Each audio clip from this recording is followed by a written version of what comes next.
And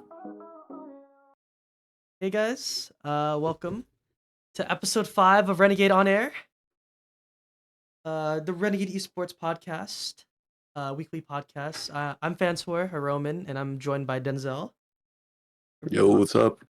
We have two special guests, two officers here. We have Jared, or What's up? and we have Ditto here, as you can see by his profile picture. So we're gonna first start off by saying sorry for not doing this last week. Kind of forgot on us. That's my bad. We had a bit of a scheduling conflict, Yeah, but we'll but make it's up. all right. We're here now. Yeah, we're gonna make up for it by talking about what we did in the last 2 weeks. Cause we had a lot that we did in the last 2 weeks. That's why it says at the bottom Renegade recap. We're gonna talk about some of our events. So let's start with the Heart Shot Valorant tournament. So I think everybody here except me either competed or casted in it. I want to hear more of your guys' thoughts. I thought it was a blast to commentate. I was there with our founding father, Noe, in commentary. Okay, thank you, by the way. Oh, basically, sorry, audio was fucked again. I love OBS, by the way. But just know, Is it good now? yeah, no, it's good. We're gonna be just talking about, we're gonna just recap all of our past events in the last 2 weeks because we did miss a podcast, so we want to cover everything we can. Yeah, we actually have the winner of the Heartshot tournament with us right now, which is Jared. Yeah, Yeah, so how was your experience with that? I enjoyed it a lot playing with my duo. Competing against other teams as well was so much fun. Like, you don't understand the amount of like adrenaline that was going through our brains, our bodies during the entire tournament. Because we were going up against our other member here, Ditto, and Preston as well. Yeah, those were some close matches that you guys had. It was so much fun. I enjoyed it a lot. Yeah, you guys did win. So the prize for that 2v2 duo Valorant tournament was a date. It was a sponsored date, yeah. Sponsored date. So have you and your duo? It was Gus, right? Yeah, it was. Have you guys decided? Yeah, we decided on me purchasing a standard Tarkov account and running some raids together as a duo. Yeah. See, look, well spent, man. Yeah. See, nothing's better than playing, more video games. Date. It's also nothing better than interviewing the loser of the grand finals. So Ditto, how did you feel going into that bracket reset? I don't know. It was really fun playing with like someone that doesn't play the game like that often. A different perspective. And it's like just like I don't know, it's fun. Like it's someone that like I get to teach them how to play the game. Or in this case it was our advisor, Justin. Regardless like that we lost. It was really fun. How do you feel that you disappointed the Freaksters? Oh, I don't care. I beat the other Freaksters that were there. Guys, can I get a res? These guys are real, bro. Watch out. Oh my god. I got no stuff off spawn, bro. Yeah, but yeah, it was a great tournament. Was it our first one after getting affiliate? It was. So I remember we got an influx of subs after. That's great to hear, guys. Wow. Another second. All good, all good. Can't win them all. From a production standpoint, Denzel, how was running the tournament and everything for you? We had a little bit of hiccups, but we picked it up. I think we did gloss over some stuff like the ban system that was introduced pretty late, but I think that was pretty healthy for the tournament since we were seeing a lot of the same comps. Other than that, it was fun to commentate. I want to commentate more, maybe on games that I actually know, but this is the start for me. So I'm very grateful for that opportunity. I know it's pretty sick that we chicken bot shooting me. Pretty sick that we already were able to just run a tournament like literally hours after getting affiliate. And it was cool to Mhm. see that right after getting affiliate, we got so much support. I think you and Noe made it really entertaining. Noe was actually really good at Aqua was really good at observing. I'm not gonna lie. Yeah. He was getting some cool shots. So it's cool. And I hope we do more Valorant tournaments. No, dead game's not dead, right? Yeah. Anybody gonna help me here? Or what's happening? You might be on your own for that one. Ah, I'm not great. gonna lie. Great. Run away. Enemy down. Okay. So for our next event, we have our second in-person event of the semester, Trivia Night. So I expect a lot more to be talked about here for this event. I'm so bad with the rocket launcher, but yeah, it was a sponsored event, one of our first completely sponsored events. From by Rally We also Cry.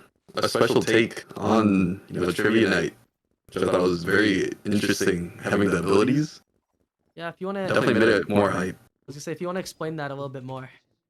Yeah. So since the event was sponsored by Rally Cry, we made the whole trivia R6 theme, which meant that we used a bunch of the R6 characters' like abilities and incorporated them into the trivia. So, like for example, my team we had a Dokkaebi, so we were able to hack other teams for answers and also steal their points whenever we got it right. Yeah, and my team had forgot the characters, but we were able to steal 20% of every other team's points if they got the question right. And we also had double points. Diddle's also trolling me. He was spamming res on my grave and just didn't res me. That's wow. It wasn't working. And you see how he's like not calming or anything? Like it's crazy, bro.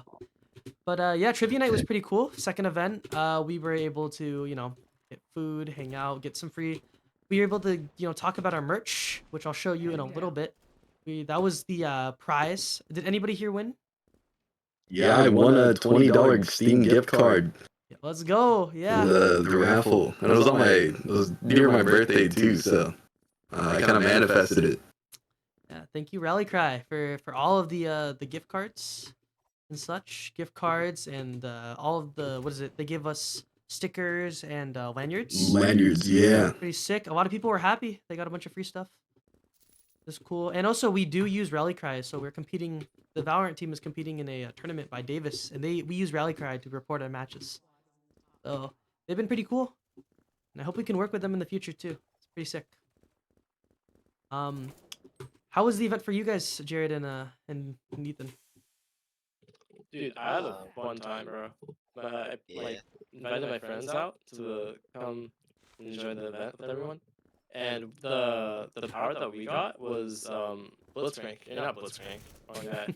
Blitz. Blitz. Yeah, Blitz. And what he would do he would blind everyone in the room, so like they weren't able to like speak at all during our time, and it would like shut everyone up. And I remember when we used it like for the second time or first time, we answered the like question wrong, so like it was such a waste to like even use it. So it can like definitely backfire on you. Yeah, I know it was funny seeing the whole room go quiet. I'm not gonna lie. Yeah. For that ability. I remember all the officers were super happy because it wasn't a yacht fest in the room. Sure, it wasn't just Preston. Well, I mean, actually, I guess that is true. Preston was just like so happy about it. Just hates us, man. No, I'm joking. But yeah. Sadly, yeah, I didn't win anything. It was a rigged game from the start. That's all I gotta say. Team Wave Check represent. I see that in chat. My team had the most heart and character. That's all I'm gonna say. How did the questions compare to the last two? Because I'm assuming you guys were all at all the other ones, right? Or at least the last one, right? I was at the last one. No, that first Street Fighter question got me because it was a Marvel versus Capcom one. So I thought that was cool. I didn't expect anyone to know it. I thought it was sick. Well, there's a lot of sound questions. Yeah, no, those were funny. Those are really funny because it would take like 10 and we minutes. had we had a really bad like speaker. I thought it was like super funny seeing everyone laugh when the ad came on. No, it was. Oh. Whew. Yeah, no, every time Jazz would pull out like his tiny speaker, and Oh he yeah, would just that's just so scuffed. and then he would put it to every group. Fantor should have won. I know. Yeah, team Wave Check had it, bro. He had it in the bag. He got scammed out of a win. But there was a lot of questions, like a lot of questions Yeah, we this like time. barely got through half of them. I think yeah, we got through half in like 3 hours. I thought the questions were okay. I think we needed more image questions. You know what I Yeah, mean? Like more it's questions the of like sound quality. what on the map is this? You know? Or yeah, or what gun is this in this game? That would be cool, right? Yeah, I felt like the sound ones are. I just got killed by a chicken bot. Oh my god. I think the sound ones were like really hard to do in a big room without a speaker.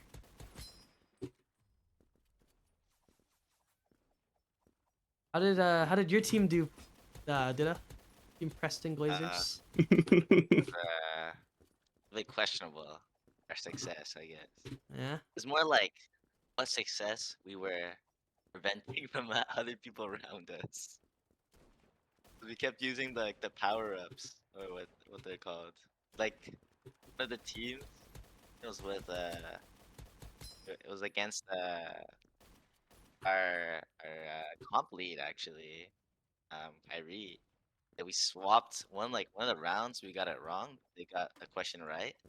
We were able to like swap points. So we got plus like X amount of points, and they lost X amount of points because we got it wrong. Hmm. Then we just like had a battle with them like the Yeah. entire time. There was a feud going on in the back of the room. I swear to God, bro. And then another group joined us too. Are we just going farm every time, by the way? Yes. Oh, bye, Ethan. Oh shoot, He was like, a bit far. yo. So first he Wait, doesn't what? res you, and then he doesn't go farm, Landed bro. on the floor first. You see what I mean? Like this is bad teamwork if I've ever seen it. But Vanya actually says right now in chat that there was a lot of image questions, just not at 600. Again, I think the big thing was that there were so many questions that most people were just picking the biggest ones. But honestly, I'd say it was a really good event. It was getting hot in that room. I remember. Yeah, you had to pull out the fans, didn't you? Yeah, Jazz and I pulled out the fans, bro. It was super hot. Super. That's that is a video game. Yeah. Did anybody have sniper ammo? No, off topic. Yeah, I'll drop mine and ping it. I got 4. Yeah, you got me. Oh my god, that's why Jared's the There you goat. Wait, take it. Here. Oh, more? Oh no, they dropped it. Okay, but yeah, overall, pretty good event. Was it better than the past trivias though? I think because of the abilities, I thought it was more fun. I thought it was a creative to take, and I think the fact that it was our sponsored event, so everything we got was in thanks to Rally Cry, like food, prizes, and stuff, was pretty sick. Yeah, I actually I always love trivias, so hopefully we have more. Super cool. And yeah, it was a pretty good second in-person event. I mean, I guess technically the next one is Club Rush on the 4th, right? Yes. And then we have an event that we haven't announced yet. Social or game tournament that's gonna be on the 7th. Am I tripping? The 7th? It's that Friday. Next Friday. Yeah. 7th. Yeah. So yeah. Excited for that. And I would say this event, if we had to put it on the tier list like that we made last time, would probably be like an A or an S, right? Mhm. I think the only thing that would bring it down would probably be the audio questions and the heat in that room. Yeah. The heat in that room was getting a little absurd. I don't know if you guys were hot in the corner. Oh no, there's a little bit Back more there. room there. Or you Karanvir, because I We knew had I the put a fan fan the near whole you time. guys. Yeah. So I don't know. A lot. Dude, it was getting steamy in the front, bro. Also, the headpieces I was wearing, nah, bro, nah, that heat. Okay. Oh, is my OBS dying, bro? I think my internet's dying right now. Isn't it? Yeah. Why is my internet dying? Okay. I'm gonna just test something. Okay, it's fine. Okay, next event. It was the... Is that right? Oh, it was technically not that big of an event, but it was the Panda Express fundraiser. This was actually on Denzel's birthday. Happy birthday, Denzel. Thank you. Uh, I, s- this it was pretty chill that we were able to get, you know, pretty much free money from Panda Express just by eating there. Also, Panda Express is pretty good, but I'm the only one that went from here. I think we're gonna do another one soon, so hopefully anybody in chat can come out. It was pretty fun for whoever came. We played cards and stuff. Wow, we won. Good job, Yeah, I'm team. just goated. It's all like one person. Straight up crunking it true. Yeah. Yeah, but yeah, it was pretty chill. Hopefully we can do that with not just Panda Express but other foods. Like, what restaurants would you guys want to do fundraisers for? Chipotle. I'd be so down for, well, yo, eating Chipotle would be fire. Yo, and then we bring a monitor. We play fucking games there, bro. In the Chipotle. Yeah. I know we run a tournament in the Chipotle.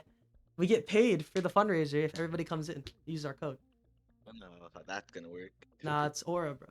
How are you level 18, Ditto? Were you playing this game like alone? Yeah, I think so. Okay, my bad. Off topic, but yeah, it was decently fun.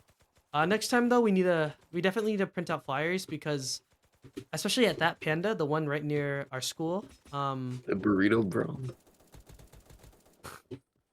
the one right near school, they literally, if you just showed your phone to anybody who was in line, they would just be down to like use our code. The workers. It was kind of free, yeah. Like literally, we would just go up to the people. We'd go up to the people next to like who were next in line and be like, hey, can they use this code for to support our club? And they would just use it anyway, even if they didn't use their own phone or anything. So it was sick. But I mean, next time we gotta get more people to go, because it's literally like you can just get dinner with for your family and then like basically give $15 to the club. So I think that's pretty cool. Also, we're all going farm, right? Yes. Probably. That's like I'll be able to make it. 90% of the times where we drop. Where's my team at? Oh shoot, my bad. I don't know how stream's doing. Infinite money glitch? It is. It truly is. Some guy's shooting a rocket launcher from the top of the tower. Is that you? Yeah, that's me. I I'm was like, assisting. I was wondering, why is it flying down? Wait, help me. Ethan. My god, this does no damage. Oh, okay. Last event is going to be the Like, just ARAM drop tournament. people. So this was just yesterday. And honestly, Denzel, if you want to go more into it, feel free. Yeah, we had our alumni Stormbringer come in Oh, fuck. and commentate. Pretty fun. I think I learned a lot about League because I'm not a League player. That's And crazy. he made it super hype. So shout out to the Stormbringer. We also have the 2-time winner, Jared, in here. He won If he wants both to events, bro. comment on that, yeah. Honestly, in the ARAM tournament, I think for sure my teammates definitely carried way more than what I put in. But yeah, I think that's all. Yeah, you made it to Yeah, you go. grand finals. You guys lost that first match, right? Yeah. So what's going on like in your head through Dude. that? Okay, so like during the initial like 5 minutes of the game, it's like okay, whatever, it's just the early game, and then we start to get steamrolled, right? And there's like the air in the room, or the air in the VC at least, was like super low. Like there's no motivation at all. We were just all getting like pummeled, like perma dying. It was really bad, and we just like sat back and like we were all silent, just couldn't play the game at all. And then when word got out that the entire team wasn't even at Aloni. We all like like got super hyped and excited. The fact that we didn't deserve to lose in the whole interaction was just amazing to us at least. And then we got to fight our other peers. Yeah. So again, Denzel, I'm gonna ask you again because you ran it. How was broadcasting that tournament for you? Broadcasting, I thought it was super fun. I thought it was really well run. So shout out to Alyssa for that. I think she did really good on hosting that tournament. It's one of our co-presidents. She did host one last year and it was pretty successful, but she learned from some of the difficulties we had when it came to just like running it, and it went pretty efficiently. Let's say, right? Also, Yeah, it did. just looking at the stream, it looked like it was going pretty well. And again, ditto.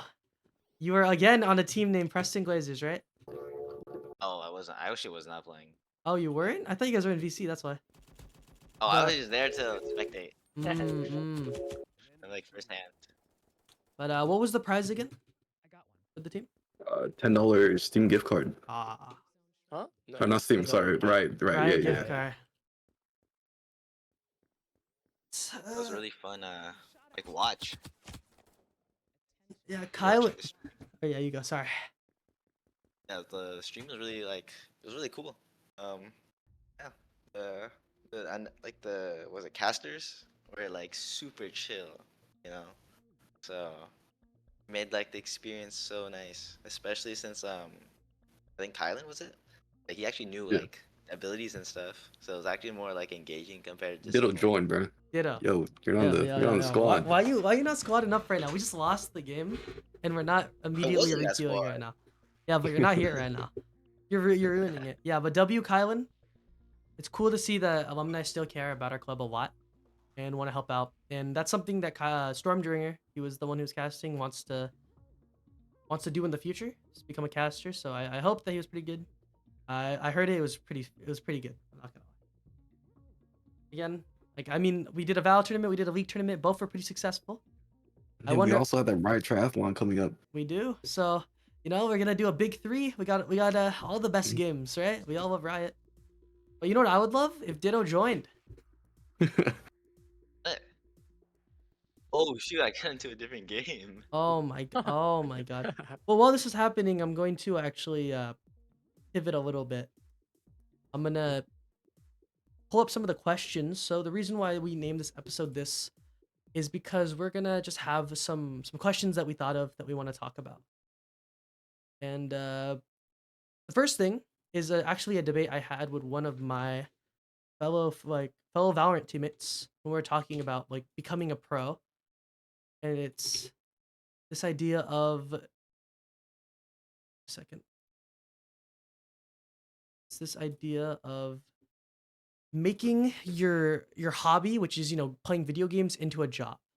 And do you guys think that making a hobby into a profession drains the enjoyment of it? Who you gonna start with? Anybody can start. This is kind of like you can go in. You repeat that question.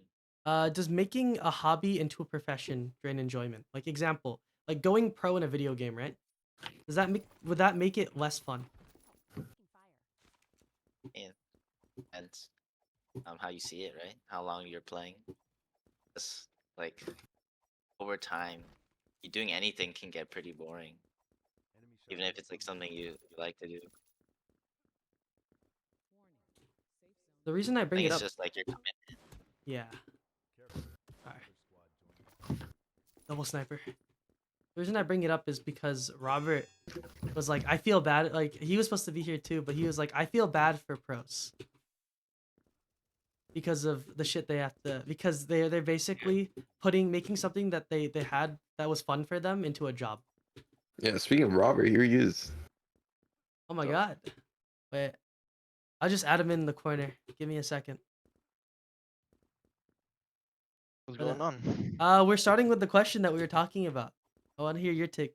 Does making a hobby into a profession drain enjoyment? Yeah, it does. Want me to start? Yeah. I got fucking sniped. Okay, let's play the other Krunker after, so I can join Yeah, in. you can join. Fine. Yes, Sure, yes. sure. I'm about to leave. I have to eat Yeah, dinner. no, no, you're replacing Ditto. It's all good. I'm replacing it out. Yeah. Okay. So I think when you turn a hobby into a job, especially like playing pro and esports, I believe like over time it just loses like fun. Like for me, like when you play video games, it's supposed to be enjoyable, right? You're supposed to be like casual and like no pressure on playing, and that's enjoyable to me. But when it becomes like when it turns to your career, like you're just grinding for spots, right? And you're dealing with like expectations, and you have all these external pressures that you face, and you're just constantly competing, and you're no longer having fun with a game you previously loved. And like for me, like over time, it becomes like I mean, yeah, it becomes your brand, and like all you think about is just winning and like trying to keep up with your spot in pro play. And I get it's the dream for a lot of people, but once money and expectations are involved, like experience changes. That's just my opinion. But personally, I'd become a pro gamer, but over time, I think that I would just become like that. I would think like that. I think that's fair because of what like I guess you use tens as an example, right? There's a lot of yeah, tens, Ninja with his streaming, or even Shroud. What about you, Denzel?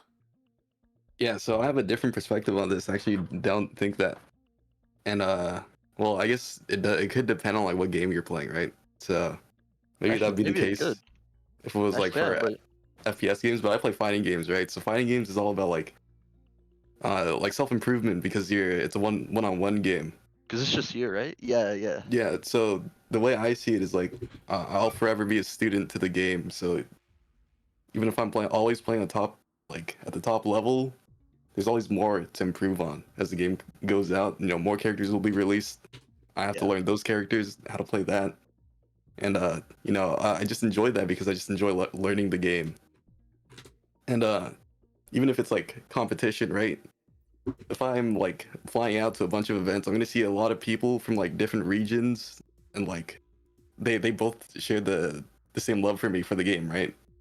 yep, So what I hear a lot from like pro fighting game players is that they have a lot of enjoyment when they go to other regions and they learn how they play the game and like all the cultural differences. So I think for me, if I was able to make the hobby of like playing fighting games into a profession and I'm getting like my tournaments like paid for, I don't think I don't think it would drain enjoyment for me.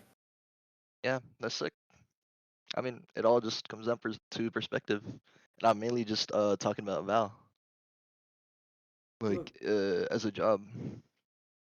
I just think high key Val would suck as a job. again, I think that it's all like dependent. I mean, what about you, Jared? Actually, do you think you would have Uh, less fun in League if you were like pro in it? for League, dude, I'm kind of 50-50 on this because on one side, yeah, I would definitely get absolutely burnt out on just playing pure League and just purely maximizing my um like time on grinding of the game. But then once you do like put in all that effort and all that like work that you like put into like playing pro play, right? And like if you do and when you do achieve like uh a good level, right? In the pro play. Hold Yeah, on. you're good. My bad. No, you're good. Like once you do, like it's super rewarding, no? Like It to see is. that like Actually, yeah. what like blossoms out of like all your hard work, if that Yeah. makes sense. But then there's the other side of it where you like lose all that work that you put into um like doing your career, right? you just lose it all, like during a tournament, or your mental completely shatters after like a scrim with your teammates. That could also be a factor into it. Yeah. I also look at it a perspective, like I think of like the benefits of going pro. Seems so incredible. Yeah, there's Like- a lot of benefits, I'd say. Like when I think about like you're like when I think about turning my hobby into a job, it's like it's like turning a passion into something I get paid for. That sounds incredible. Yeah. You know what I mean? That's That why is true. people like streaming. Yeah. Right? And the difference is that streaming is a lot more on your schedule, so that's the beauty of it. But Yep. it's like how people have a crave for competition. If you want to be pro, if you're already a pro, it's probably because you want to be, right? Yeah. And I think that that tendency to want to be pro is more worth it and makes it uh just more enjoyable than the average person looking at like, oh, I have to play 12 hours of video games, you know? Yeah. Um, That's why some of them resort to stream, like you said. yeah. I I come agree. I come from a fighting game perspective also, and I think it's a lot different because there isn't like a full-on franchise league, right? Or there usually is like a World Cup at the end and stuff like that, or like a cat like Capcom Cup, Evo, like huge tournaments when you're pro in those games. But there's no like league where you're gonna get dropped, and you just can't compete anymore. So that pressure isn't as incredible. Even though rankings, you still need to place good, right? Yeah. I do think for like games like League and Val, there's a lot more pressure because you can just lose a roster spot and just not be pro for years. And that sucks. You can be at the top and then immediately lose it. And I think that also plays into I think our second question, which I won't even put it up, but it's about just mental health in esports. Cuz Ooh.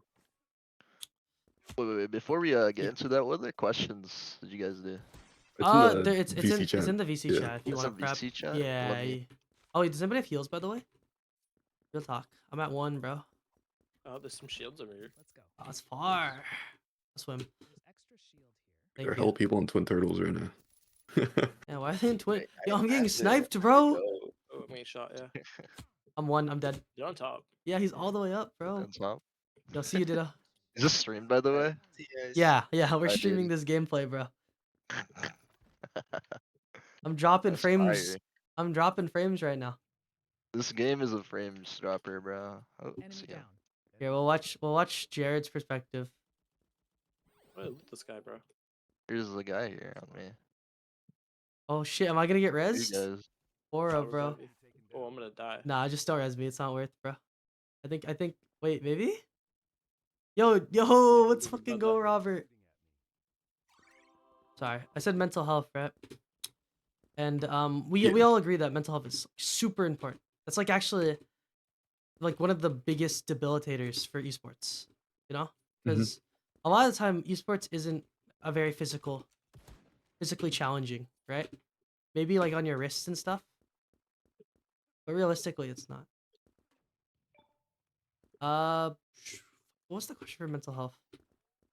That was put on. There's here. Let me pull it up. Give me a second. I would hope gaming never gets old. Yeah, that's one thing. Actually, I'll go back to the. I'll go actually before I go with mental health real quick. I'll go back. I feel like I love video games. Do you guys love video games? Yeah. Oh yeah, dude. And I feel like do you so with this mindset that things you're gonna burn out of things, do you think that you'll eventually just stop loving video games? I mean, I'm just gonna take a break. Well, But I feel like, yeah. I've been burnt out a lot of times, and all it took was one big break. I think for me it'd be hard because video games are like so deeply ingrained in my life and like how I grew up that Yeah. like I just can't imagine living a life without it. Yeah, sorry, that was an on the spur fair. question, but I think it's a Fair. pretty good one, right? Yeah. What about you, Jared? I think I'd have to agree with Robert because Too much would be too much, right? For me at least. I'd have to like take a break from League or whatever game I'm playing and just move on to something else, like for a couple weeks or a month or so. Then I'd come back to the game that I love, just League. I A just bit think of that. lore drop. Sorry, go on. No, you good? A bit of lore drop. I used to play video games 10 to 12 hours at a time. Wow. 14 actually. And like nowadays I can't do it, bro. It's gonna burn me out. I think that's probably why you feel that way about pros then, Honestly, yeah. because it's like a experience thing, you know, like when you play that much, you see the negative, what happens negatively to you, right? Yep. Oh, you got res? Nah, it's Oh, it it was was just another thing. game. Wait, Yeah, do I we was. win? We're going farm, by Oh, the way. Real. At some point, you Actually, gotta update the the border question, for Kyrie. is it not fixed? No, you have Ditto there still. Nah, bro, he's Ethan, bro. I'm keeping him as All Ethan. right. Yo, I'm gonna hide in a building and I'm gonna update all of this real quick, okay? This sure. game's important, I'm man. with you. I'm with you. I'm gonna hide farm. There's This a game's chicken important. shooting at me, man. You got me, right? There, I Yeah. see it. Let me see. Here, I fixed it, guys. Hey. Hey ho. Um, there actually isn't a question about mental health. It's just that like we mental health is important. I wish we had Fern here. She is our wellness officer. She works for the Student Aloni Health Center, and I think that's a big thing that a lot of pros or a lot of pro organizations are trying to do now is try to focus more on helping the mental of the players because it's a really high pressure job to be a esports pro. I think we can all agree on that. Mhm. Hey, I do remember like there's a clip of Faker, right? Yeah, He's like super Banging his stressed. head. Yeah, banging Yeah, his head against the wall. So that's tough. I'm when you back. think about it, like sometimes you're representing your own country. You have an entire country on your shoulder, like depending on you to win, and that's a lot of pressure for like a team and someone of that like of a legacy. I mean, even like at this level, like do you like Jared? You've played for our school before. Do you feel any pressure playing for school at all? Yeah, I do. There's certain times where like I can definitely pinpoint where I went wrong, and like see where I need to improve, right? But Yeah, then there are other times where like it's just like it's just bad, you know? you're definitely harder on yourself when there's stakes. I Mhm. think a lot of esports is high stakes, right? So it's tough, and I think that plays into why it can drain enjoyment, right? Because your mental gets just a lot worse when you play for so long and you play for so much. Uh, I want to move it on to another question. I would go more into a debate, but we have actually a decent amount of questions. So the next one we have is how much is age a factor in esports? And I say this is what is there should there be a minimum age or maximum age when it comes to esports? Or is it ever too old to get into esports? Like get into the pro scene and stuff like that. All I'm saying, man, is Jesse Vash, FNS, they gotta retire, man. So there is a too old in your opinion? Nah. It's just there are those kinds of people. I know there's some CS:GO pros who are like 30 and correct. I don't know. I forgot their names. I just got destroyed by the way. I need some trades. Yo, thank you, Robert. But Yeah, for me, Oh, I don't think there's too old to play. You know, a lot of the fighting game players are like in their 40s. The five Japanese gods, which is they're like OGs, right? The Street Fighter. They're all like late 30s and mid 40s right now, and they're still playing, and they're still like high level players. So even Daigo's like 30, or Daigo's like 40, I think. Tokido is like one of the best players right now in Street Fighter, and he's 38. that's sick. Yeah, I think it just.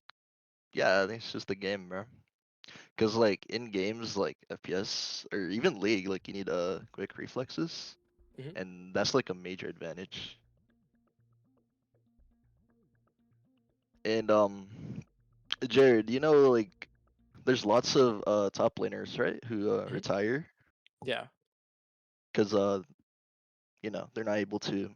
Yeah. So like Yep. they're just getting they keep on they keep like so I'm trying to imagine this, right? So there's like it's like a race, right? The younger aged players are like far ahead, right? And like the older aged players are just keep on falling back. It's not physically possible anymore for the players to like compete against the newer players. But Yeah. the I didn't know the fact that um the older players just keep on competing in fighting games. I had no clue. Kind of amazing to me at least. Yeah, they still have those like great reactions too. So Yeah. It's pretty crazy. I will say that Games like ages. Val Oh, you go. or players in Val. Are there any like 40-year-old players, Roman, No, that the you know of? oldest is 36, and a big reason is also because of like I mean also it's like a mentality thing. A lot of the older players have been playing like CS, Counter-Strike for like decades. Yep. So it's harder for them to get out of that Counter-Strike mindset. So it's less of them being aged out and more of them using all of that knowledge and like kind of doing the wrong thing. And that's why we think of FNS as an example because he plays like a Jesse Counter-Strike Veg. player in Valorant, Yeah. and that's why he can't aim or anything. I think I mean that's the beauty of esports, right? Is that you could start at any age, play Yeah. any age, I agree. compete at any age. Is it working for you guys by the way, this game? No, it's not. No, all I see is join. I'm pressing join, it's not working. yeah, I'm restarting. Yeah, I'm gonna It's restart. because they unk. Let me go BRB Random. real quick. I'm gonna fix this and then I'll also have the next question up. But I restarted and it worked, so it, perfect. it didn't work? No, it worked. It This is ready worked? now. Okay, word. I've dropped 28,000 frames, by the way. Krunker hates me. Jesus, bro. It cannot be that bad. 28,000. Okay. Next question. Also not too bad. Here. Give me a second. I'm gonna go BRB real quick. Oh, disconnected.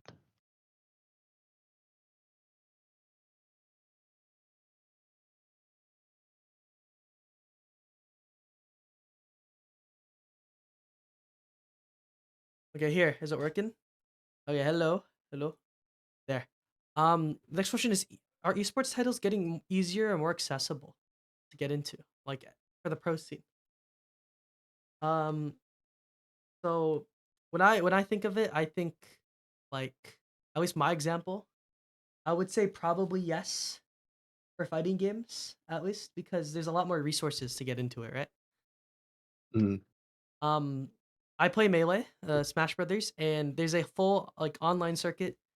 They literally made online netcode roleplay, like or sorry rollback, which basically means that they made an online service, like an online ranked service that's completely grassroots. Like Nintendo didn't do anything about it, and it works and it helps you improve and stuff like that. Yeah, And to add that on, like, for like fighting games, like, because I play the traditional fighters, back then, like, you used to have to like scramble on super obscure forums to be able to find tech for your character. Even then, you'd like the main way to learn games back then were like the arcades and like through word of mouth. If you know about the like infamous or the famous Daigo parry, right? Justin Wong was told that super was unparryable, and Daigo showed that I was wrong. So, there's a lot more information here. There's a lot of resources like Dust Loop or Super Combo. Those sites have like super detailed breakdowns on characters. So I think the internet helps out a lot with that.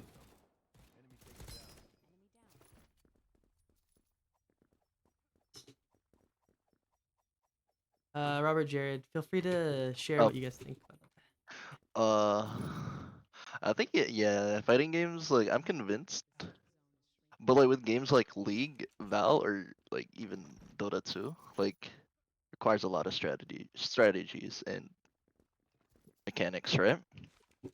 Like, and you have to know like a certain amount of characters, like at a high level. And these games over time, like the skill ceiling between like the highest ranked in the pros gets higher, and it's just difficult for beginners that way to pick up and like rank up if they want to go pro in a game.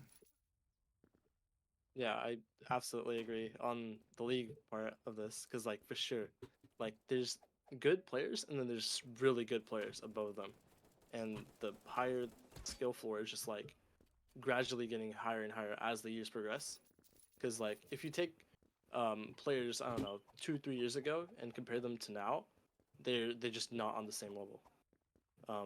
Hence the higher skill floor and ceiling. Um, Along with that, the more players that also join in would like create less opportunities, if that makes sense. Since like the player base is like really massive, and for the competition for pro slots, uh, it just becomes way more intensive at least. That and alongside the meta is always changing and like shifting in insane ways for League at least. But there's no easy way to like master the entire game like long term. Um Trying to think of something else. I think uh another reason why becoming or going pro for League at least would be team play and communication, I'm pretty sure. Because you'd have to have like good bonds with your teammates, right? To be able to like Yeah. form at like the maximum efficiency that you can. Um, and League just requires like really deep game knowledge, good matchup knowledge, good shot calling, and synergy as well. Plus, like all three of those like take years to develop. That's why you can still see fakers still playing on T1 and all the other players. Enemy down. So like, I think that it's like the, oh my god, my bad. Um, just trying to get into esports, like you said, the floor is much higher now because of all the resources. So there's like, it's like a double-edged sword because it's so much easier to learn so much about esports, right? Like learn so much about a video game. That means that the level of play is higher than it's ever been, right? So Yeah. like to even try to go even like semi-pro, you need to be at a very high level compared to like what it used to be.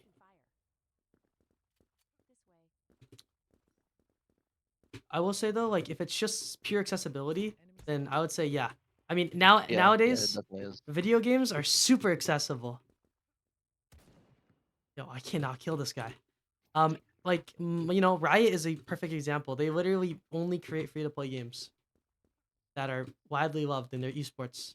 You know, Yep. that's why they have such big Yeah. communities. Like we said about fighting games, there's genuine frame data, like pages out. Like that used to not exist. People had to like lab it out and then post it on forums. That, or you buy like a video game magazine that has a guide on it. Yeah. Now it's easily accessible and it's thing. And like even like games like Val and League, you can search up like you said, there is strategies and you have to always optimize at top level and stuff like that. But like people improving in those games is a lot easier when there's like a lot more resources. When you can watch guides, watch videos, you know, people Yeah. hire coaches. You want to learn about a character? Guess what? There's a video on it. You know, so it's pretty sick in that regard. I think it's gotten more accessible. Even though like the level of play has been harder. I was wondering who you're shooting at. Oh, he's there. One. Just one hit. Yeah, he's one hit. That one hit. You guys have lied. I shot him twice with a rocket launcher. What do you? Shot him 3 times. A lot of, a lot of games, a lot of games are solved in a sense, is what Ann said in chat. I just think that games are getting a lot like more like they're like the meta game is developing at such a fast rate that if you're like even slightly behind, then it's super hard to stay stay like competitive. Yeah. Need to dedicate more time to learning. I do still think I think esports have gotten way more accessible though. Like even games Yeah. have gotten easier. Like fighting games have gotten much easier, right? Yeah, Street Fighter is implementing like modern controls, and other games are trying to follow that with like auto combos. So if you look at like 2x KO, right? They remove motion inputs. Yeah, no motion inputs. You know, as a Smash player, that's perfect for me. Be honest. But Yeah, I think it's the direction they're trying to go in for at least fighting games to get past like how inputs like motion inputs like some of the mechanical stuff gatekeeps players from improving or like wanting to improve. okay. So this will actually transition to our next topic, which is this is a pretty loaded question, but does the commercialization of esports dilute authenticity? So this means like franchising, like crypto or gambling companies buying into esports, stuff like that. Does that dilute the authenticity or of esports? Um, so actually, Denzel, so you actually are the one who wrote this question, so you might have an idea just to lead it off. Yeah, I think it does because there's been times where like fighting games are on ESPN, right? And if you like listen to the commentary, you can see it's super different. Like a lot of even the commentators that can't fully express themselves, they usually do. And like fighting games come from like a grassroots scene, so like even if you watch Evo now, it's a lot different than how it used to be. I'm gonna ask. I'll be more specific with you two. Like, how do you feel about Valorant franchising compared to before franchising? Yeah, I was gonna say like I think it's mostly just for profit. Um, So, and that could, in my opinion, it could dilute and enhance authenticity. But with Yeah. like all these profits, like like it's like less of like a video game, but and more like a job due to the money, and it just ruins the quote unquote spirit, I guess, for competitive gaming. Yeah, I'm pretty sure But the same thing. Oh, my bad. sorry, you go. It just depends on the company, but VCT right now is pretty great. Not for everyone, but I think it's sustainable long term because it has a really big fan base, and I think yeah, as what I said, it's both for me.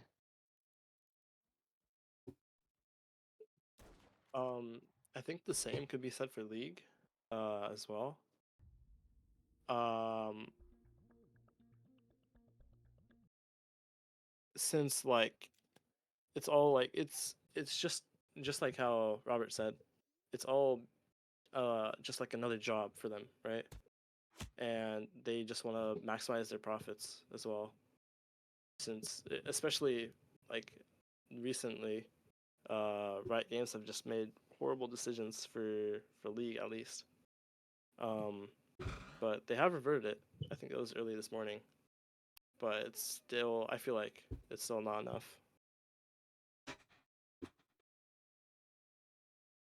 commercialization is like, um, it makes it so there's stability, right? That's the big thing.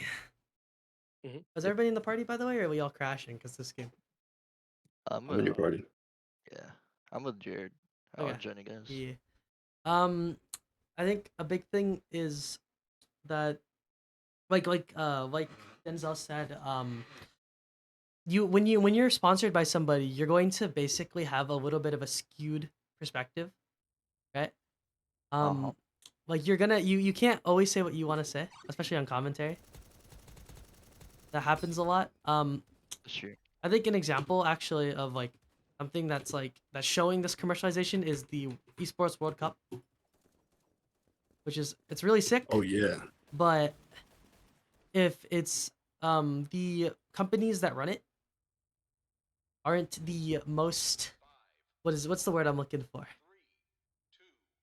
I want to say liberal, but they have policies that aren't very forward looking or ideals. So Aggressive. yeah, progressive. Thank you. And that hurts a lot because the esports community is actually one of the most progressive communities in the world. You know, it's very that's the thing about esports is that everybody can play esports, right? So like a lot of people are boycotting the World Cup, but it's Mhm. literally bringing in like 20 million like 20 30 million dollars per game. So it's a tough issue. It's like is it worth ruining or not ruining? Is it worth going against some of the values of the esports community if it means making that much money and staying like afloat for the community, you know? And that same idea goes for you know gambling sites, right? You know a lot of CS:GO teams or CS2 teams have gambling sponsors. You know, they're marketing gambling just towards, you know, kids and young adults, which we all you guys agree is pretty bad. Mhm. Yeah. It's like Sure. okay, man. Like is it worth it, you Yeah, know? it is bad. It is bad. It is bad. It is bad, Chad. Don't gamble. Uh, uh we're not going to get that steak sponsorship anymore. God damn it. But at least that's what I feel about the thing is that it I mean overall it's good for the future of esports, right? As an industry. But I think it hurts the community, you know? Yeah, yeah. Because the community, I mean, the community wants a place for themselves to express their love for video games and you know seeing esports develop. But it's if it's in a way that's just inherently like silencing people, it kind of sucks. Um, yeah. I'm Yeah, I also. think like Oh yeah, one you of the go. big differences you can see is like the production of like esports World Cup. Like they take themselves like very seriously, right? Like you have the walkouts, right? And like the poses, like the player poses on screen and stuff. And some of it feels like, at least when I watch esports World Cup for like fighting games, it feels like very forced. Whereas like Oh, if you look at the same thing from like CEO, right? You know, CEO, a lot of people are like able to express themselves because they have like the ring walkouts, right? I'm pretty sure you've seen CEO, right, Ruben? Yeah, I don't know. I know what you're Yeah, talking yeah. about. Yeah. I mean, when it comes up becomes a production, like it's like what Robert said, it's a job. So you have like to uphold a standard. You know, Yeah, you can't really like you know some players just want to be goofy, bro. Express themselves, exactly. but you And can't. sometimes it feels like, you know, depending on like whose hands it's in, they're trying to force like esports into something that it's not. Yeah, that's why I ask. For, I mean, that was something I loved about early Valorant is that it wasn't a franchise league. So, I mean, one thing I thought it was more competitive than you know having them all walk out on stage and play against each other. It was more competitive because there was you like anybody, like any of us could make a team and then compete against the best teams in the world. You know. yep. But now it's like the same like 11 or 12 teams, right? Same with league, right? It's like the same like what's it 8 teams in LTA North right now? And I think it shows that like that competition is like genuinely the best because they can beat anybody. But nowadays, like I think that there's better tier 2 teams than tier 1 teams I agree. in Yeah. franchising, right? In Valorant franchising. But because their team has more money and you know and are getting paid by Riot and represent Riot, then they're gonna be able to stay, even if their team is worse. And I think it kind of ruins some of the competitive integrity, which is what makes esports really authentic, that anybody can compete at any level. At least for me. Um, yeah. Hey guys, anything else to say? Y'all agree or disagree? Yeah. Yeah. Here. Let me pull up the next question. He died in the zone. We're so goaded, guys. Down And level 23. this is Let's gonna go. be our last question actually before we have a bit of an ad break. because Yay. we want money. Also, the quality of my Oh, stream's now 480, so I'm telling you, there's something wrong. It's still 1080 for me. I have it on my other monitor. Oh really? It's lagging though, right? No, Okay. it's chill. And here, this one's a pretty funny one.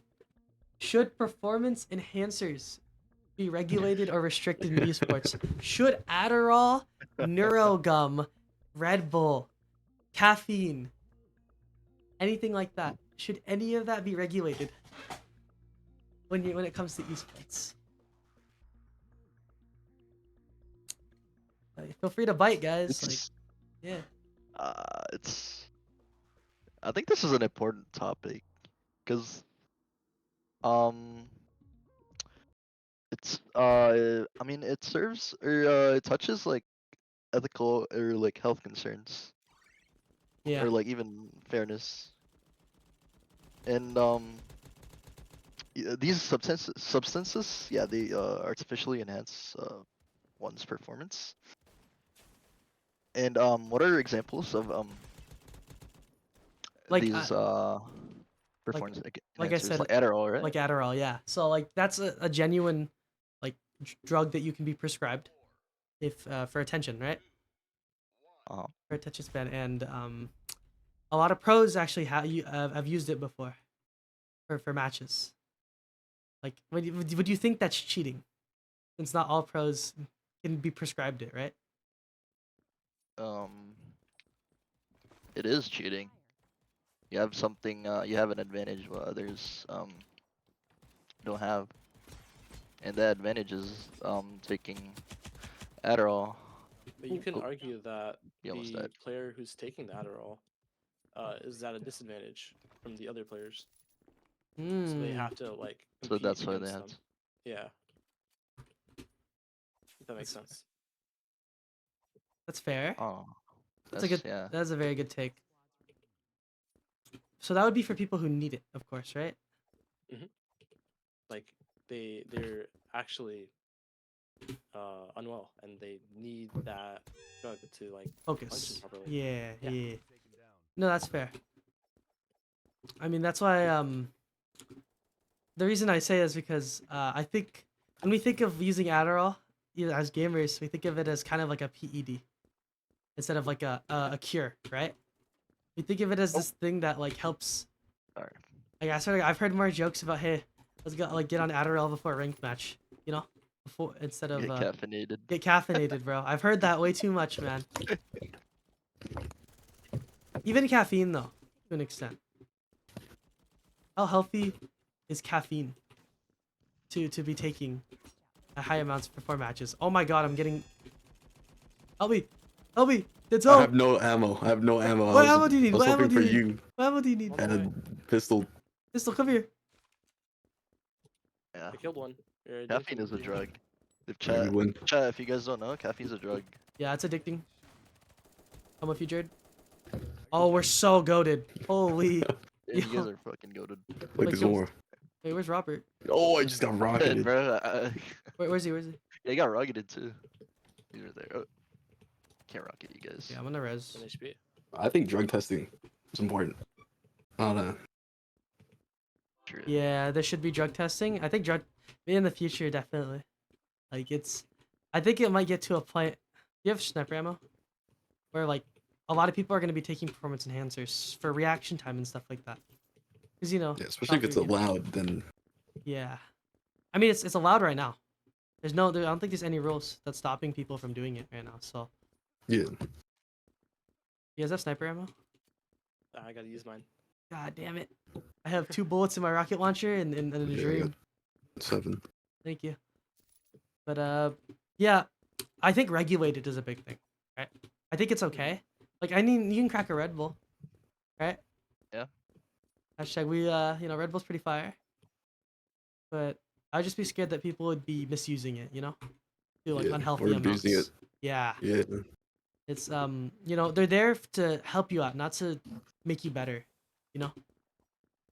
Yep. And actually, let's finish this game out. So, because I want to go to ads after. There's literally 2 more guys left, so this should be the easiest thing ever. Just go. Has got that. Oh, I see him. I see him. What? We traded. Yeah, you just If I get an wait. AK, I kill this guy. Oh, even better. The machine gun. Picking up the drop. Yeah, chat. Do you guys have any questions or anything while we're waiting? I actually do have some stuff I want to cover before, and we'll just do like a few more questions before stream ends. I also need to fix my Discord or my OBS in the future because Krunker is killing it. Good job. Let's go team. Good job. Okay. GG. And first of all, like we always do, I want to shout out Bisect. So let's all say thank you, Bisect. Thank you, Thank you, Bisect. I'm let Denzel always do the Bisect hosting, Glaze. Yeah, so Bisect Hosting, they host our website and our Minecraft server. And if you're interested in games like Rust or DayZ, Minecraft, or Project Zomboid, go to Bisect Hosting and use our code RNG Esports for 25% off. Don't forget our newsletter, right, Jared? Will also be having our newsletter on that. Hosting our newsletter, which will also be emailed if you are interested. I'll be coming out soon, and it will actually, Jared, I want you to describe what our newsletter is. Yeah. So there's gonna be 2 newsletters that are gonna be coming out in the near future. There's gonna be one recap from the last semester that we didn't have the newsletters in, right? It's just gonna go over all the stuff that we did last semester, all the things that you maybe want to be reminded of. And then the second newsletter is all about this month and what happened this month, and what we're gonna be going to do in the future, and all the super exciting things that's gonna happen throughout the whole semester as well.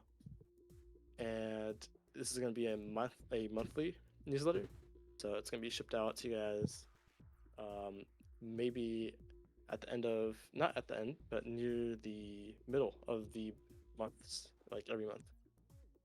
So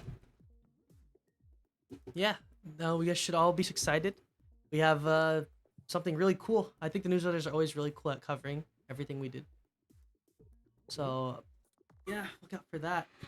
The next thing I want to shout out is we do weekend game nights, and this time we were lucky enough to get some free game keys for this game called First Class Trouble.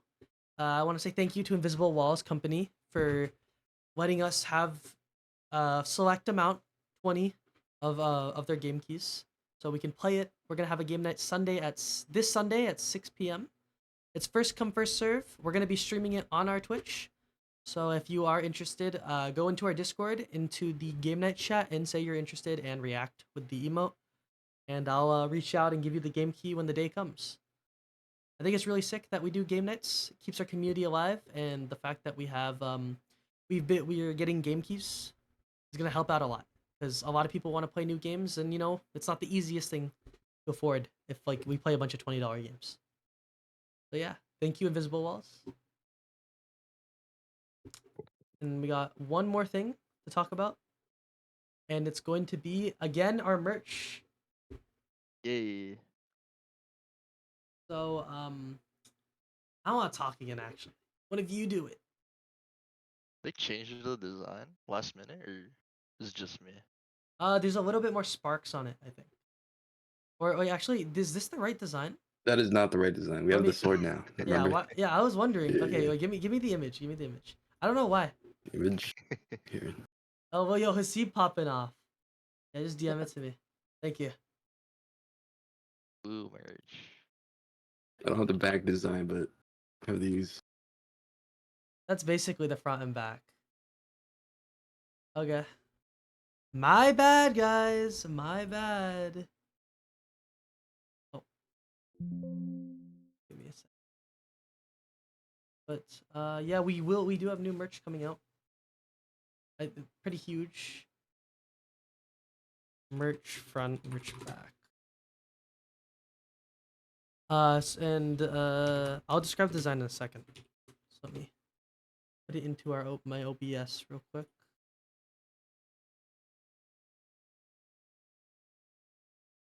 while we wait, do you guys think that this is a huge upgrade from our last one, or a downgrade? I think it's big that we have it. Because last semester we weren't able to get it, and this merch basically is just like showing that we had a semester of Renegade Esports, which is huge. Hmm. Yeah, I here also think the gets big thing about this is that you're able to choose your prices, right, and the quality. Just something we didn't Yeah. have before. Yeah, that's true. That's true. yeah. So here is our merch. It should be on stream if I'm not tripping out right now.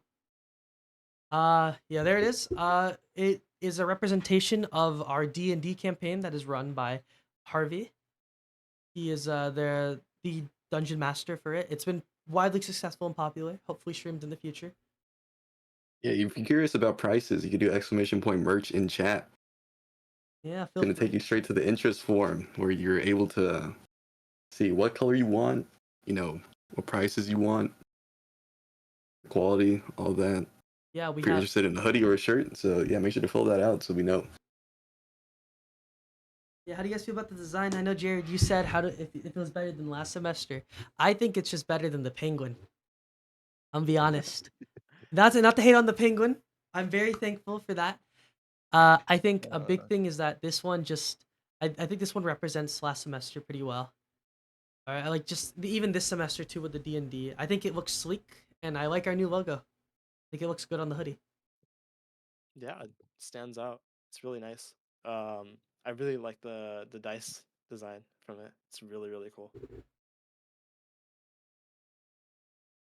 Robert, how do you feel about it? I like the penguin. I like this one better though. So you guys buy it, please. Yeah, we're shilling. Come Come on, on, let's get some purchases. You can buy it at like Denzel said, rep three the different club. prices. Yeah, help out the club. It Yep. only helps you. You know, the more you buy, the more we can use some of our profits into helping the club out more. So, of course, please represent us. Pretty sick. I like the penguin W input. Wow, and then look at that. Stream Elements is even advertising like 5 times Perfect. every second. It's perfect. It's genuinely perfect. But yeah. One more thing is that I hope you guys do exclamation point Linktree. Shoot in chat, and it does have a lot of interest forums and I guess teams are over now. Interest forums and socials and stuff like that. We have both our link trees on here actually, which is Yeah, we pretty also sick. have Yeah. the second part of the D&D campaign. So if you're interested in D&D, you can sign up on that forum as well as hit up Noctis in our Discord, since he is the one managing all of D&D right now. Yes, sir. And again, uh, yeah, please wear our merch. You know, it's limited. Only once a semester, or you only get you only get this design for this semester. So should cop when you have the chance. Yeah, let's get back to the That's true. game. I'm copping. It's Oh my first ever cop.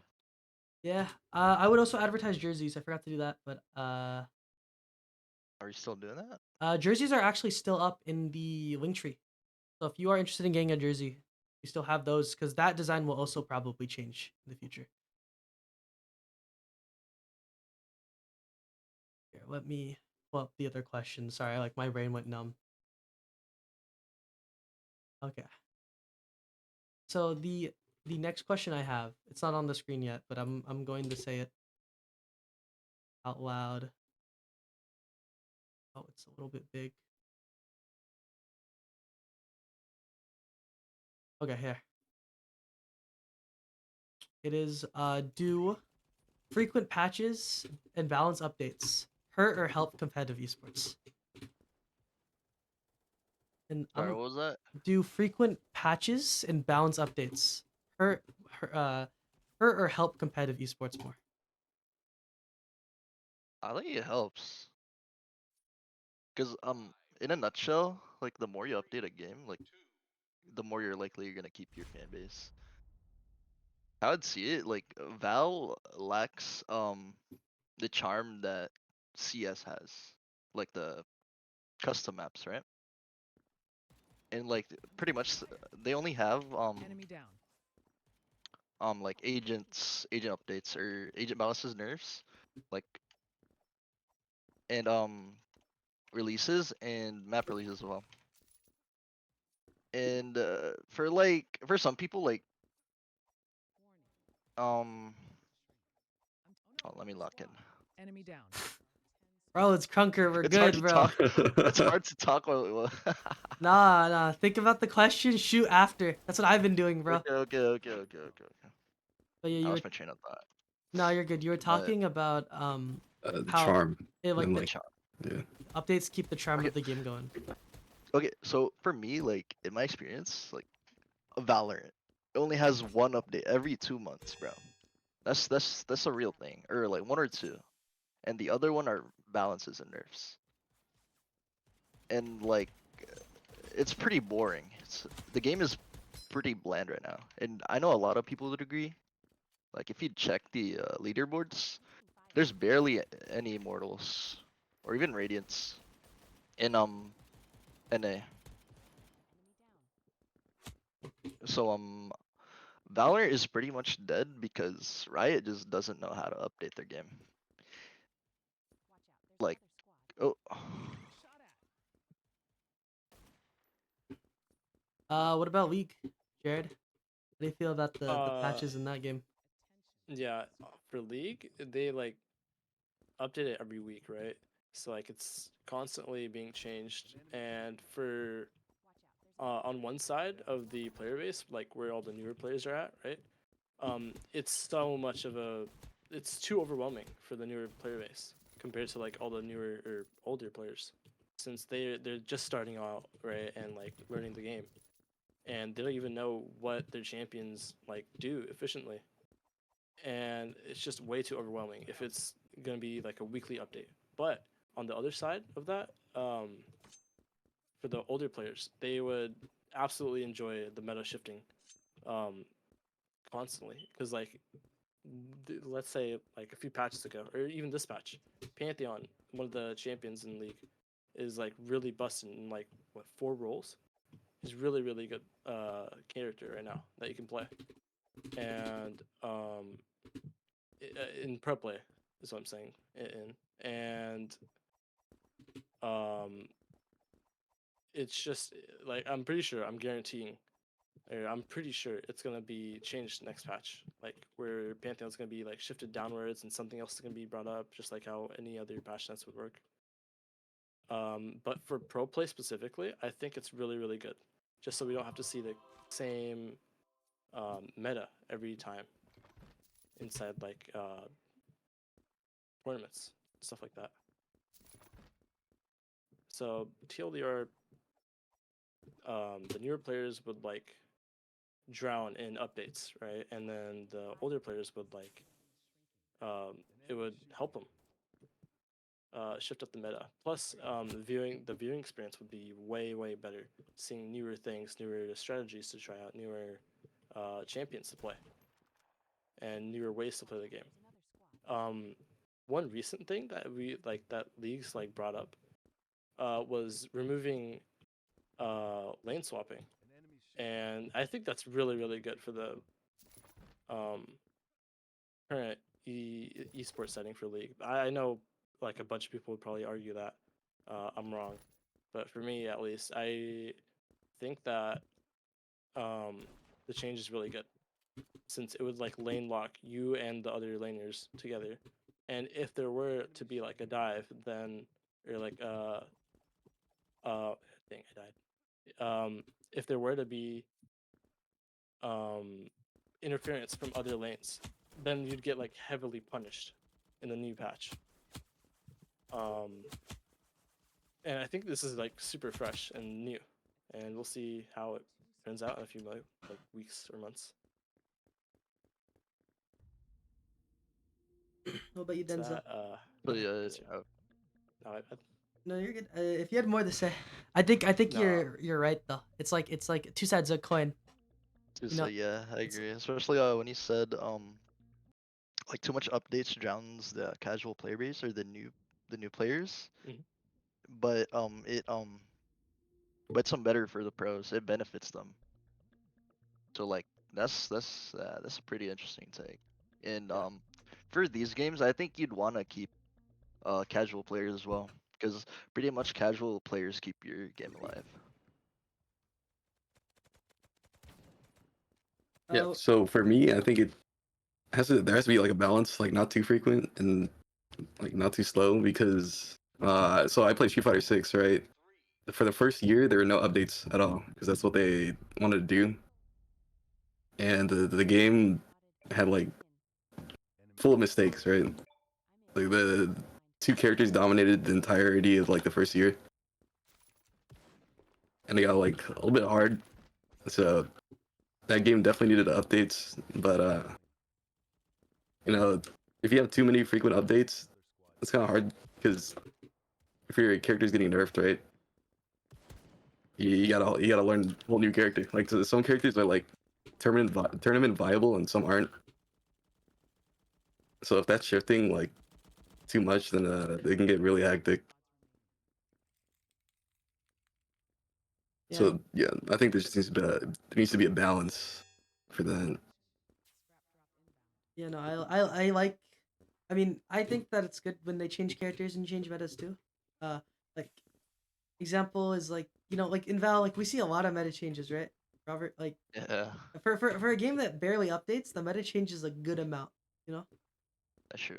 really the most egregious thing was chamber meta. What I got? Enemy down. That guy just jumped on you. But yeah, egregious thing was probably just chamber meta, but in general, I think that it's not too bad in Val. It's just that it just needs to be a little bit sooner. I mean, they're dropping a new agent literally this month, which is a month after Tejo. Yeah, So they're speeding it up, which is huge. I'm taking fire. I don't know. I think a week is really soon. I think it's good for the again like I think Preston like players, Preston lost. I think you like even you Jared, right? You said you guys like the patches, right?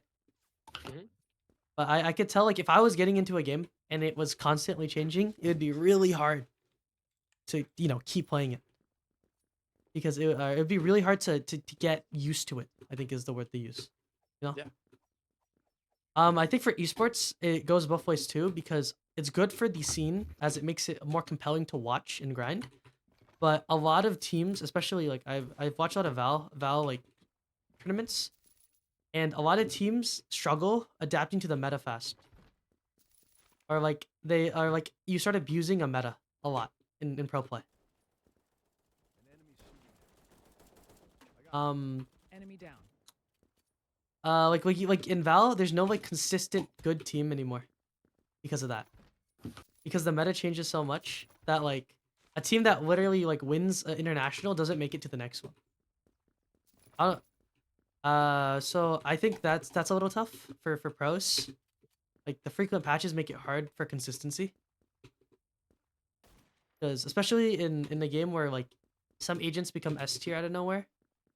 Like there's some people who are really good at some agents and really bad. So if like their agent becomes really bad, it becomes hard for them to adapt. And I think that happens in League, right? Because T1, Yeah. right? One of their players got benched, right? Because of the agent pool. Was it Reckless? I don't remember. I think it was one No, of no, the. It was Guma. I think. Gumiishi? Did he get benched? He might have. I think it was I'm him, not but too sure. that's what I mean is that his agent pool was really bad or something this season. So they picked up one of the academy players instead of him. Like so like stuff like that will happen. Which is really hard when you're trying to be a pro player and trying to stay consistent, and try to keep the job, right? Oh my god, we just swept this game. I think one of the things I don't like about like frequent balance patches is that like if you're a character like specialist, character loyalist, then you might not see the spotlight. I mean, a lot of people That's true. now in fighting games they shift to what's meta,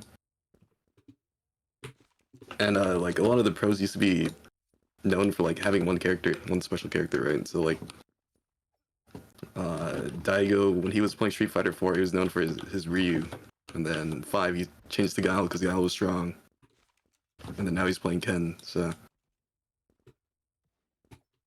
Yeah, no. one of the interesting things I like are like people who can make a character that's not as strong work in high level play. But right now, I feel like for some like modern fighting games, it's starting to become more homogenous. Let's play what's good, man.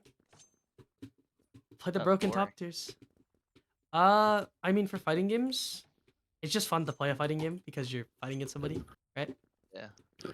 And I think but the cool thing is like even if you're only playing top tiers, like different regions have different play styles. So not every person plays character the same. Like an example would be like even in Valorant, like we see like teams play the same comps, right, Robert? But then like APAC is a lot more aggressive, right? So it's the exact Uh-huh. same comp, but they make it look a lot faster. Well, if you watch like European Valorant, they play mad slow, bro. Yep, European Valorant. exactly. Enemy down. I don't know. Is wait, just off topic again. Is League like that, Jared? Is there like a Yeah, pace difference?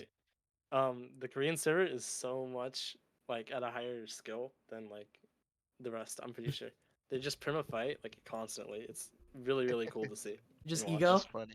Uber Yeah. ego? That's fire. That's why It's Ethan loves way high. GRX. Yeah. Yeah, Asia's always yeah. Anything else, Jared? About the beauty that is Asian League of Legends? But Asian League of Legends, nothing much. But I was gonna say about the Passionate thing. Yeah. I think I could be considered a OTP on Zyra, a one champion, like for support roles, some other roles as well. And recently, well, she's still really good, but I feel like that since she's been brought up in the Passionless as like nerf, I felt like incentivized to like not play her as much as I used to. So I'm like switching away from that character to another one, like Pantheon, for example, who's like way bigger in this patch.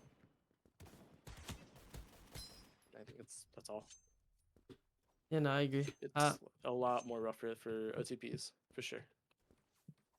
I mean, there's again like I mean, it could be a good thing though. Like you're able to now Yeah. learn a new character. Might give you a new motivation to like, want to grind the game again. Yo, what's up? Yeah. Here we got a few more questions, guys. Let me land farm first. This is very important. Let me land farm on top of the water tower, and then one of you guys protect me. That's simple. And then I'm gonna change the question real quick. I am going to. What up? We actually don't have that many left, but I think this question is just really funny, and it's going to be do you guys think RNG mechanics? Yeah, I get it. Like our club. Are RNG mechanics fair in esports? Oh, We need help. my alarm's going off for some reason. I will be right back.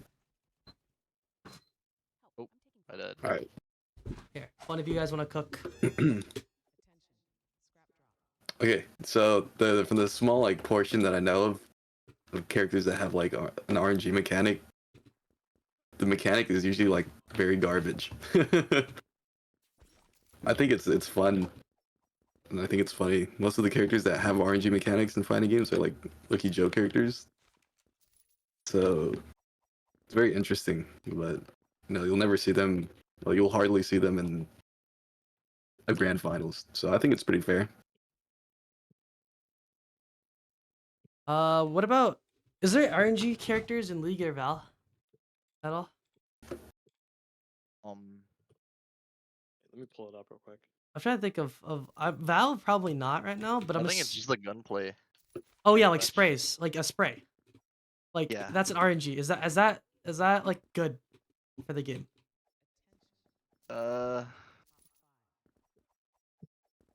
I mean, I abuse it, so I'm like neutral.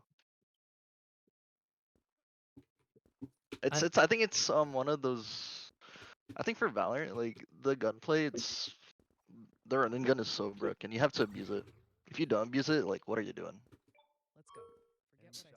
That's true. So Oh, it's a spraying in that died. game. Oh my god, you guys are so far. But I'm gonna trade you. I mean, I play Smash, and there's a lot of RNG in that game, just in general. So, a lot of people complain about RNG, whether it's like you said, like Game and Watch is really funny. People have actually lost sets to nines, by the way, like sets that would have made them thousands. I got. Oh wait. Wait, this is fucked. Yeah. I missed. No. But I think RNG has a special place in video games. I will say though, like imagine you're at the top of the top, right? Like the highest level of gaming, Uh-huh. and you lose because of an RNG mechanic in like grand finals. That would suck. That sucks, yeah. But like what Denzel said, a lot of RNG mechanics in the game are bad because if they were good, it would not be fair. It's like taking a gamble. It's like taking a really high. It's like high risk, high reward every time, and there's no point to do it in a lot of games. But I don't know. I don't think they're. I don't think there's that many, but I think they're fine. Right? Yeah. I think in Fortnite, like the loot drops, those are that's still RNG, and I Yeah, think that's a it's good fine. example. Or even in Hearthstone, like Yeah, card games too. Bedrock, yeah, card games basically. Here, we're gonna do some faster questions because these aren't too hard to answer at all. Yeah. How do you guys think VR and AI will impact esports in the future? I think VR esports are going to be heavily impacted by accessibility. I think it's kind of hard to get a VR headset, right? You have to spend a lot of money on that. Yeah, no, it's not the most easily accessible. I will say that the idea of like having a VR competitive game against people, like 10 people, imagine a shooter in VR, That's fun, or yeah. like a fighting game in VR, or like a MOBA in VR. That would be funny, bro. uh, But yeah, like I think it's something that's definitely would be really sick in the future. Um, I'm level 21 in this game now. Okay, I'm Um, level 26, bro. oh my, what about AI? VR is more just like a fun thing. Like, how do you guys feel about VR in general? VR in general? Like for video games? I think they're fun. They have like their own little niche. yeah. The But like I don't know, I'm kind of too into competitive to play those. That's fair. I mean, would you play a VR fighting game? Yeah, I played I played the boxing game. Yeah, that one's so funny, bro. The multiplayer one. Cool. But yeah. What about AI? How do you guys feel about AI and how it's gonna affect esports? Honestly, I'm not sure how it will. Yeah, I'm trying to think as well. So just off the dome of my head, I think it's gonna make practice and training a lot easier for teams. A lot of people, EG actually are already using AI to for their Valorant team to find the best players by like creating systems and like making AI ratings to or AI. They're grading players in trials with AI. Like seeing how good they're recording their comms and like their aim and everything, and they're putting into an AI system and seeing who's like the best. Wow. I think, and Wow. they did that for the EG roster that won champs. And they So won? they won, yeah, they won champs because of Wow. it. That's how they found Demon 1. He had the highest rating in their system. That's crazy. I think AI is. I mean, that's what it's supposed to do. It's just supposed to augment life to make it slightly easier, right? I'm taking fire. So, Yep. what what was that? But Enemy I don't down. know. I think because it's the future, there's gonna be some things that it's gonna change. I think again, like practicing is gonna be huge, right? AI notes, like like Outplayed, right? And it records all your gameplay, and then it like takes note of every kill you have. There might be programs that help coaches find new strategies and stuff like that. You know, so maybe you can develop more meta games, and that'd be pretty cool. Um, Yeah. have you guys ever seen like AI CPUs in games? Like Yeah. like Someone like fighting games, right? Yeah, like tasks. Yeah, so yeah, TAS is pretty funny. Uh, uses like things that aren't humanly possible, like one frame links, right? Like several one frame links in games and sidestepping in certain frames. It's a little weird. I think it's fun, entertaining to watch. I don't think it's gonna impact like the esports, right? As much. So one thing is that it's The also thing is, like, if you think about like arcade games, right? yeah. Arcade fighting games is like they read your inputs. I know that's a thing, but Oh, like cute if I I don't know. I do. just failed to see. My bad. Um, some people have used AI to see what are possibilities in fighting games, and then they don't like not like the one frame links because of course that's impossible. But they use it to like determine what is like doable, right? So instead of having to like like how like we talked about how accessibility is easier, instead of having to go and like lab everything out, they have an AI program that basically labs them for them. They know what combos they should do and stuff like that. Yeah, I mean, I've used TAS before, and I know someone who does. There's a big account on like in the Marvel community that shows different routes with different characters and like certain resets you can do. Yeah. But you know, it hasn't really shown like any impact on the scene, despite that one source being like super big. Everyone sees him. He's a big figure in the Marvel community, but it hasn't changed like the way people have played at all. Yeah. So probably nothing too much for anything. I mean, Yeah. at least for now. If I were to say something, Yeah. uh, there's like this game. I'm pretty sure like most of us have heard of it. Like it's called Monster Hunter World, right? Yeah. And Oh. a bunch of like their franchise. I know the recent one. It's an entire combat system with the monsters in that game are entirely ran on AI, right?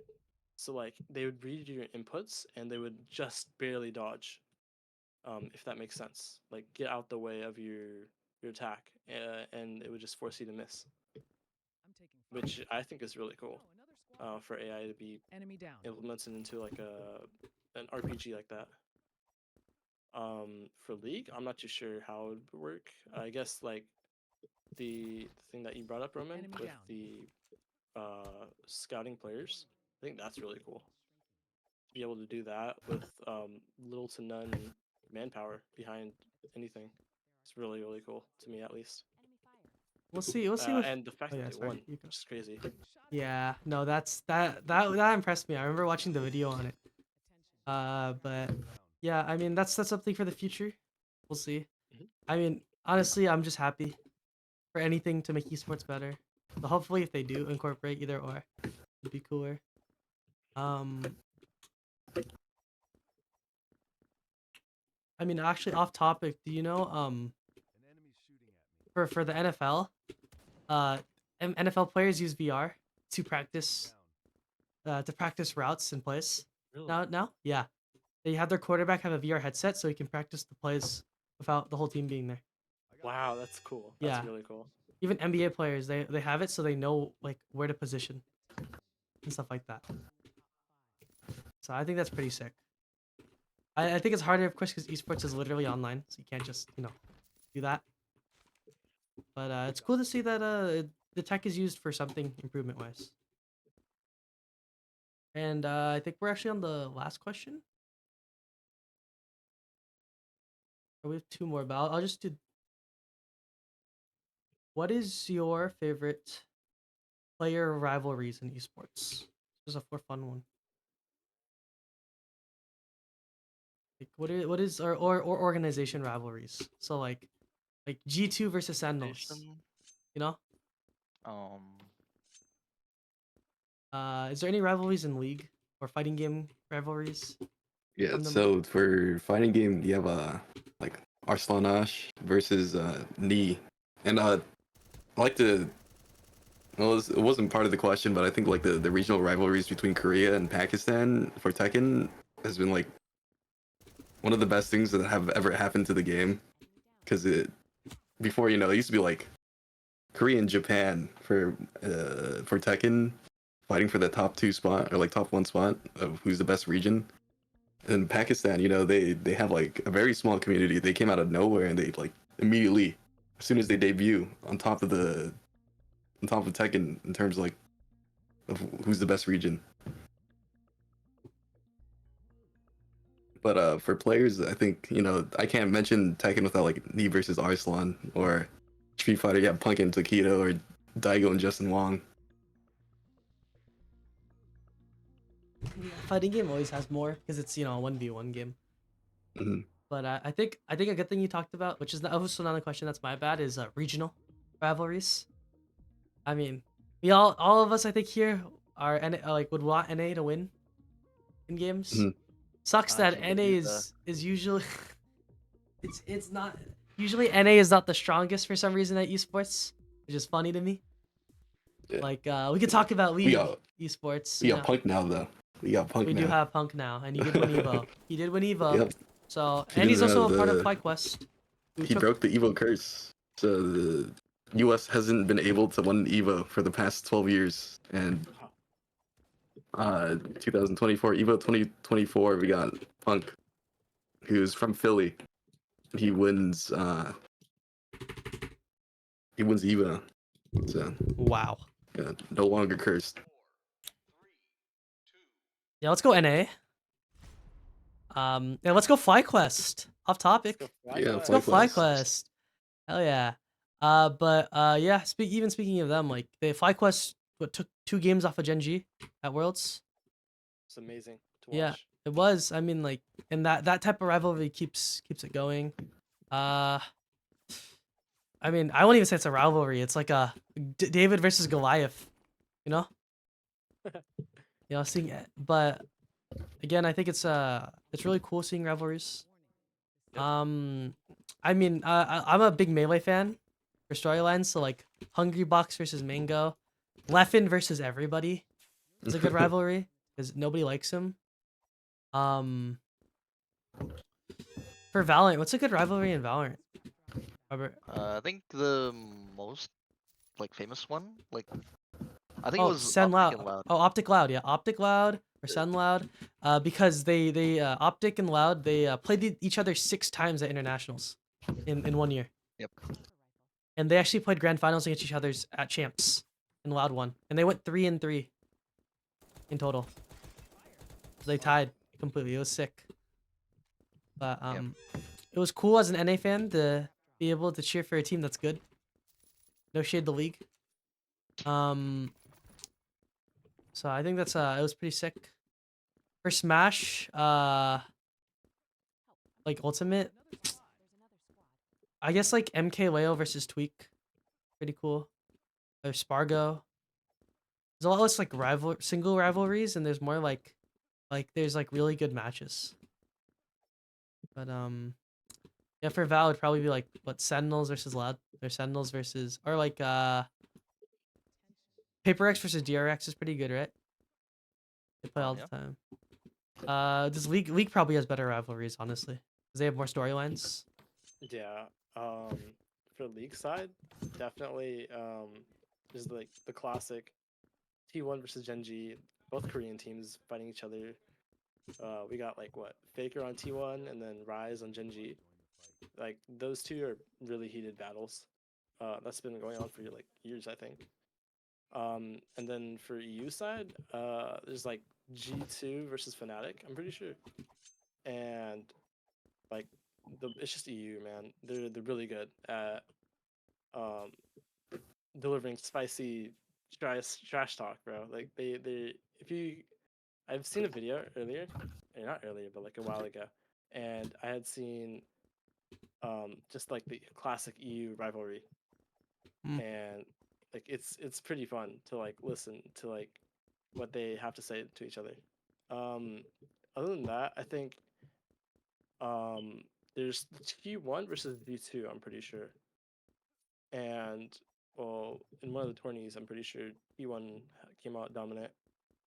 And then there's always NA versus NA, where there's like Cloud9 versus Team Liquid. and they both like are fighting for the spot for LCS. I think. I mean, for this past Worlds, I was definitely cheering for NA, and we got really close. We got very close to fighting up against Rhea, but it just didn't happen. It Oh, wait, was I think we should be fought. No. it was so close, super close. Genji. Yeah. I mean, even in region, actually, I was thinking we didn't talk about NA that much, Robert, right? 100 Thieves versus Sun. That brings so much Ooh, viewership. is That's that always a even good a match. rivalry, bro? Yo, It's always okay, don't hate on one-sided. Noe, bro. Don't hate on Noe. You don't deserve that, bro. You don't deserve that. But yeah, like I think rivalries, like just like real sports, keep the fans going. You know. True. So there's a lot on stake. It creates the storylines. So I think it's sick. Fighting games have a lot, so it's super cool to Punk see. versus the entirety of Dominican Yeah, Republic right now. he has some. Do you see Mena RD? His Yeah. fucking banner is Punk's tweet. Yeah. It breathes life into a game when people get angry over it. Awesome. Oh wow. Ooh. Wait, did they just all I was just disconnect? jumping around. Oh I okay. killed one. Yo, you killed 5. Oh. You just These are him, all bro. bots, bro. Him, I'm bro. just running around the whole game, dude. Okay. And I have one more. And it's this one's just gonna be the last question of the night. It's gonna be did you like were esports better before or after the pandemic for you?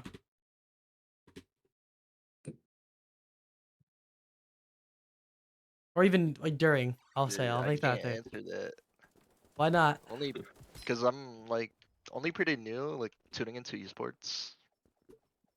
Like so, like, I can't say like if I it's mean, I been think better. I'm on the same page as you, because like I had no clue about esports back in 2021. That's why we need But I Preston, think bro. it's better. It'd be yeah. We should ask him instead. But I He's- think for me, Yeah. it was better because it was like it shone light on esports and what like it can actually be later on. I should If put that makes sense. I'll put during, not before, in the question. Because that's when I got Oh, into it a lot more. Was that's during. true. Yeah, me too. I think there was a charm when you had nothing else to do. So you would just tune into any esport that was on in like 2020 and Yeah. 2021, 2022. When the Smash community came back, because I was really in the Smash back then. Everybody was just going to tournaments with masks and everything with their tags. Like they had their tags on their mask. So I remember that.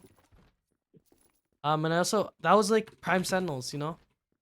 True. Prime Sentinels. It was when internationals didn't have a lot of fans there. We just had an esports 101 assignment. Shout out to esports 101. Talking Let's about go. crowds and the effect it has compared, you know, like when you think about sorry, I'm like losing a fight right now. When you think about you know, like how much different it is when you have like people watching you compared to just playing an online match, right? Like IRL LAN versus online. Like the so I think like I think that some players genuinely played better without the pressure, like being at home, right? That made it so like some people just were hitting insane shots and stuff like that. Because like people are playing like completely up to potential. 'Cause there's no pressure. But yeah, no, esports has been pretty cool recently. I mean, I think the I like the LTA system for League. I think Valorant's doing okay. I mean, fighting games suck online. Yeah, that's what I was gonna say. Yeah, so I'm gonna let you continue with that one, Denzel. Yeah, so 2019 Evo is when Arson Ash came out of nowhere and he beat me. Everyone thought it was the fluke. So I was excited to see the run back in like 2020, but that's when quarantine happened. There was no Evo 2020. Actually, they made it an online tournament, and then I think they canceled it. Yeah, they did. They didn't even run it. So I was kind of sad about because fighting games are meant to be played offline. It kind of hurt the community. What else? I think the only thing it benefited was like Marvel 3 got more popular because of online series. But other than that, it was definitely better before the pandemic. Yeah, no. I mean, esports club happened for us, right? After pandemic, so like that's a huge good thing, right? Yeah. Oh my god. I just destroyed those two. But yeah, I mean there's a lot of good memories during pandemic for me. You know, like just being it like just grinding video game like you played more. I think I played the most video games ever during pandemic. There's nothing else to do, right? So like I remember even like 2020. Ooh, where am I getting shot from? Yep. I think that's when I started to get into esports too. Uh, I would say recently it's gotten better because of franchising and stuff. Looking good, and yeah, I think that's actually it for questions. See, 12 is a lot, no? Yeah. That felt like a lot, but you know we hit the 2 hour quota, Enemy down. so Yay. Fire. woo. Yay. Again, one more time, I'm gonna say thank you guys for tuning in. Make sure to check out the merch, the link tree. Also, if you're interested to join game night on Sunday. When's our next stream? We will. I think it's. Do you have a match that I have to We have stream? we have a match at 12 a.m. Or Friday at 11:45 p.m. So Tune in, guys. I won't force you to stay up for that. But if you will. We do have Valorant matches Friday, Saturday, and Sunday. So yeah, if we Yay, do stream Valorant. those, we'll Yay. be on here, and we'll also have a game night on Sunday after. So yeah, thank you guys for tuning in. Wow, we really played 2 hours of Krunker.